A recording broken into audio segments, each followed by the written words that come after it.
Jangan kecewa dengan keadaan. Kalau kita sudah kecewa, maka membuat kita tidak semangat lagi dalam beribadah. Kekecewaan akan membuat kita jauh dari Tuhan. Kita sudah jadi malas untuk beribadah, jadi malas untuk melayani.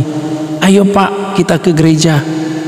Lagi malas Pak, aku lagi kecewa, aku lagi mengalami sesuatu yang down dalam hidup ini. Ayo Pak, semangat beribadah. Ayo Pak, semangat berdoa. Lagi istirahat saya Pak.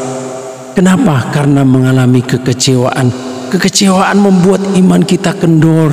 Kekecewaan membuat kita patah semangat. Kekecewaan bisa membuat kita hilang harapan. Itu sebabnya firman Tuhan datang kepada kita pada saat ini, supaya kita jangan kecewa dengan keadaan. Oke, kita akan membaca firman Tuhan dalam Mazmur pasal 42 ayat 10. Dia berkata begini, "Aku berkata kepada Allah gunung batuku, mengapa engkau melupakan aku? Mengapa aku harus hidup berkabung di bawah impitan musuh?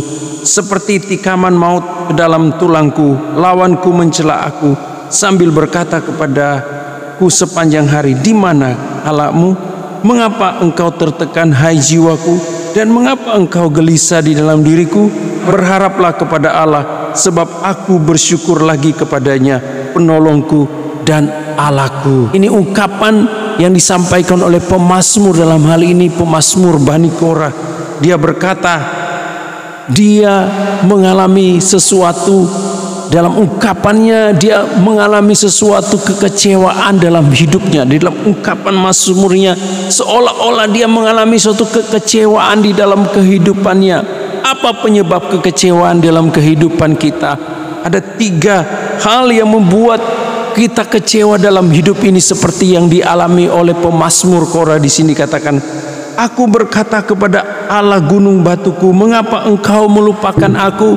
Penyebab kita mengalami kekecewaan karena kita merasa bahwa Allah tidak menjawab doa kita. Kita merasa bahwa Allah tidak menolong kita. Kita merasa bahwa Allah itu jauh dengan kita. Allah tidak bisa memberikan pertolongan kepada kita. Itu sebabnya kita kecewa dengan Tuhan. Kok Tuhan gak jawab doaku? Kok Tuhan gak jawab permohonanku? Aku sudah bertahun-tahun berdoa, dan aku mengharapkan dengan keyakinan bahwa Tuhan pasti jawab doaku.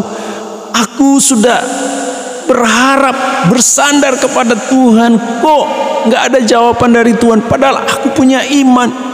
Padahal aku sudah yakin dengan firman Tuhan. Aku berdoa, bahkan aku sudah berdoa berjam-jam, tapi kok nggak ada jawaban dari Tuhan?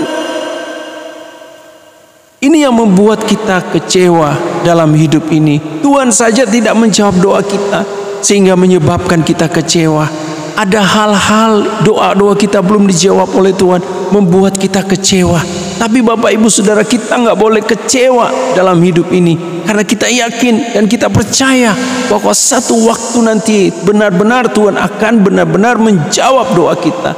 Kita perlu kesabaran, kita perlu akan ketekunan dalam hidup ini.